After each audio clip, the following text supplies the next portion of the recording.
The Iron Horse's final day. Lou Gehrig walks into Yankees Stadium on May 2, 1939, when his left hand starts trembling uncontrollably during warm-ups.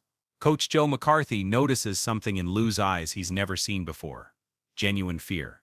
What happens in the next 30 minutes doesn't just end the greatest consecutive game streak in baseball history. It reveals the moment when America's strongest athlete realizes his own body is betraying him, and only one man witnesses the Iron Horse's final battle with destiny. Detroit to New York. The overnight train cutting through the darkness of early May. Lou Gehrig sits by the window in car number 7, watching telephone poles blur past like fence posts, while his left hand rests on his thigh, trembling with a rhythm he cannot control.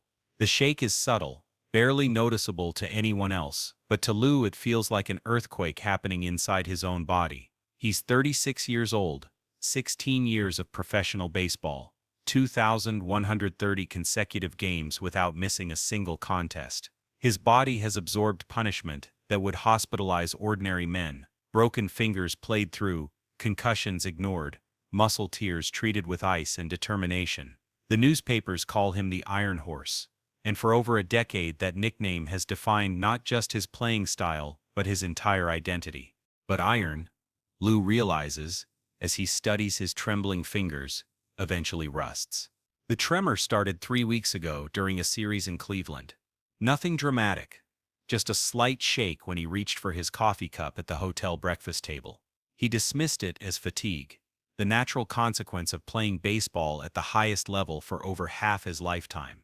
Every professional athlete deals with accumulated wear and tear: sore joints, stiff muscles, reflexes that slow by fractions of seconds with each passing season. Lou had accepted these changes as the price of his remarkable durability. What he hadn't expected was this feeling of disconnect, as if his nervous system was operating independently of his will. The train pulls into Grand Central Station at 7:15 in the morning, disgorging passengers into the familiar chaos of New York City's busiest transportation hub. Lou stands, reaches for his traveling bag with his left hand, and feels his fingers fail to grip the leather handle properly. The bag drops back onto the seat with a soft thud that sounds like thunder in his ears. He glances around quickly to see if anyone noticed, but his fellow passengers are absorbed in their own morning routines, gathering belongings and shuffling toward the exits. Lou retrieves the bag with his right hand, compensating for the weakness he refuses to acknowledge, and joins the stream of people moving through the station. Walking toward the taxi stand, Lou becomes acutely aware of every step. His feet make contact with the marble floor differently than they did just days before. Each stride requires a moment of conscious thought rather than the automatic muscle memory that has carried him around the bases over 2,500 times in his career. This awareness frightens him more than the trembling hand. A baseball player's foundation is his footwork, the source of power that travels up through his legs, into his hips, through his core, and finally explodes through his bat. If his feet cannot be trusted, if his legs are losing their connection to his brain, then everything else will collapse like a house built on shifting sand. The taxi ride to Yankee Stadium passes in contemplative silence. Lou, watching the familiar streets of the Bronx scroll past his window while testing his left hand's grip on the door handle.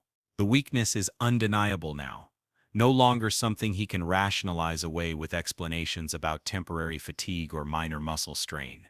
His fingers lack the crushing strength that once made his handshake legendary among teammates and opponents alike. The hand that has gripped thousands of baseballs, swung a bat over 40,000 times, and signed countless autographs for adoring fans now struggles with the simple task of maintaining contact with a smooth metal surface. Yankee Stadium looms ahead with its distinctive facade and towering light standards. The house that Ruth built, though Lou has played more games there than Babe ever did. This cathedral of baseball holds every significant memory of his professional career. The right field foul line where he made diving catches that defied physics. The first base bag he defended like a medieval knight protecting his castle.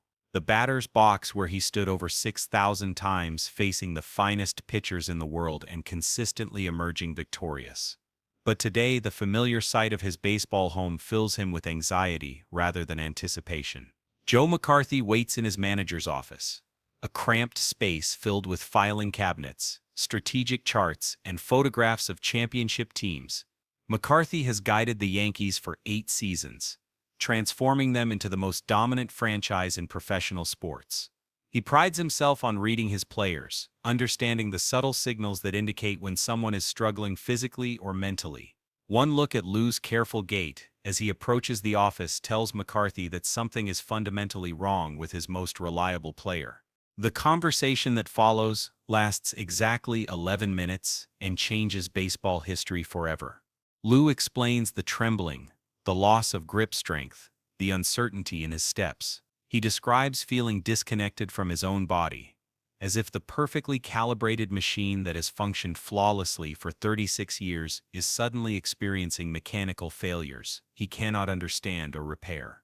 McCarthy listens without interruption, his experienced eye cataloging the subtle changes in Lou's posture and speech patterns. The manager suspected problems during the previous week's series in Detroit, when Lou's swing looked labored and his throws to second base lacked their characteristic snap and precision. What makes this conversation historically significant is Lou's unprecedented request to remove himself from the lineup. In 16 years and 2,130 consecutive games, Lou Gehrig has never voluntarily stepped aside.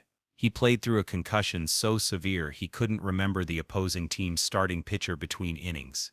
He continued playing with a broken finger that required him to grip his bat with tape and sheer determination.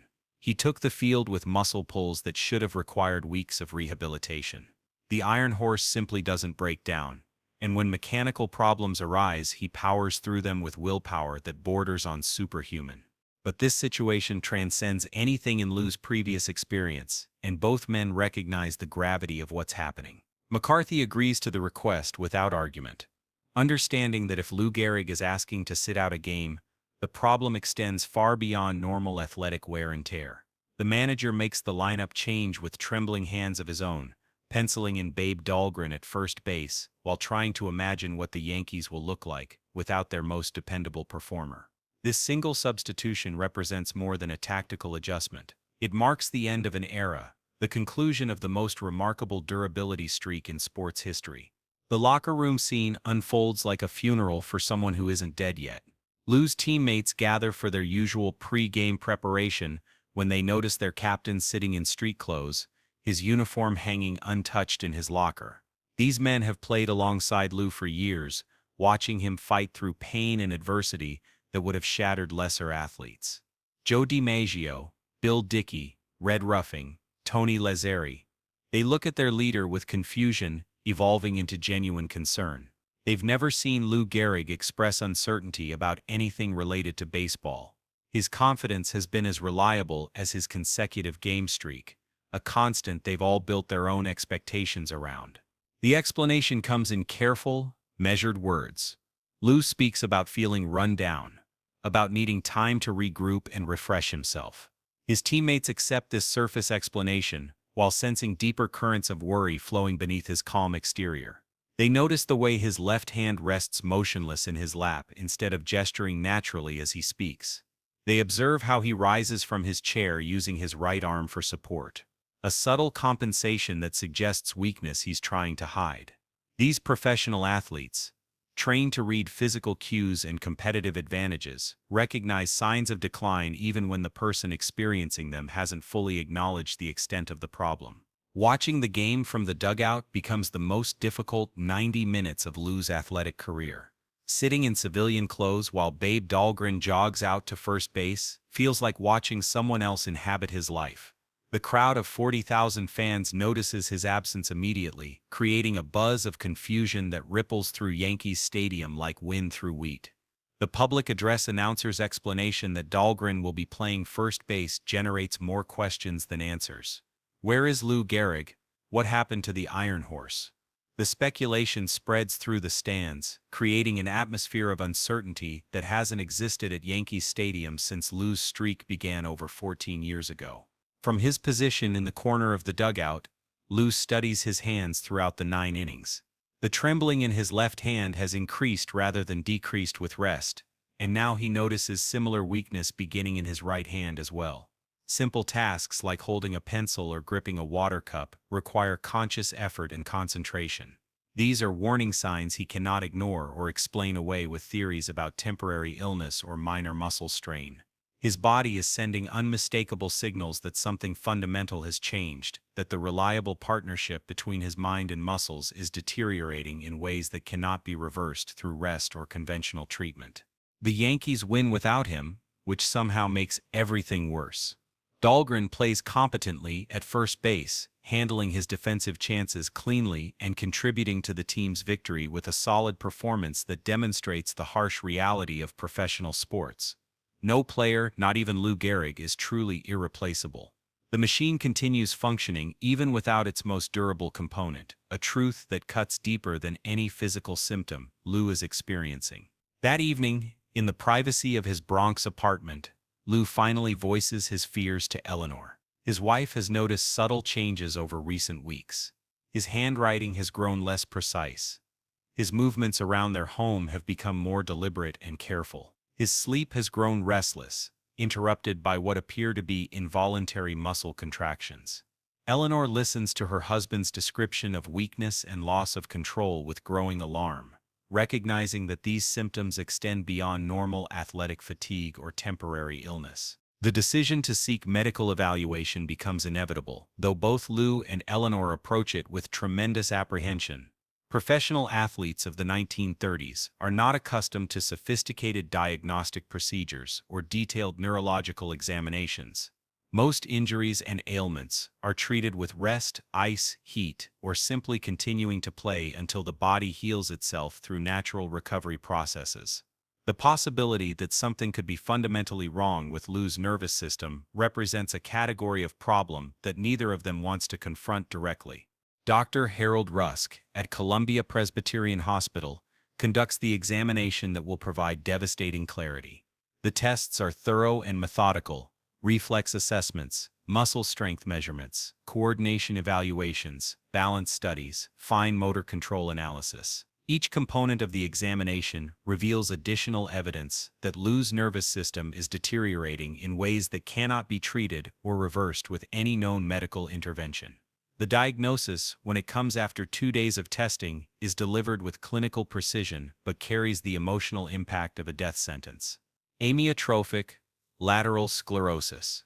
Amyotrophic lateral sclerosis. Motor neuron disease.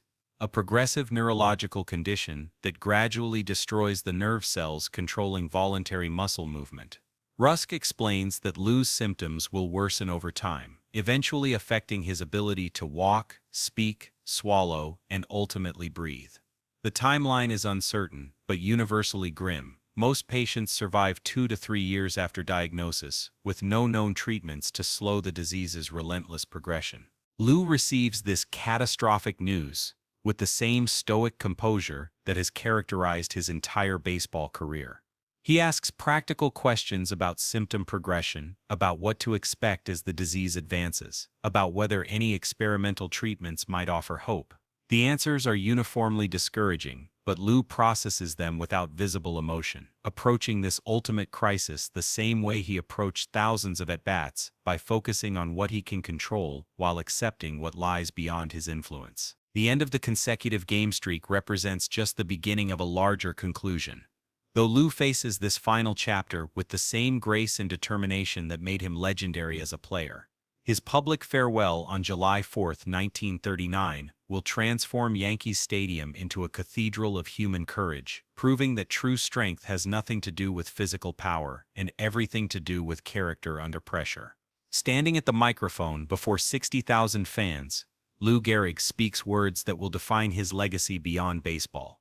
This statement, delivered by a man facing terminal illness, represents the ultimate victory of gratitude over self-pity, dignity over despair, character over circumstance.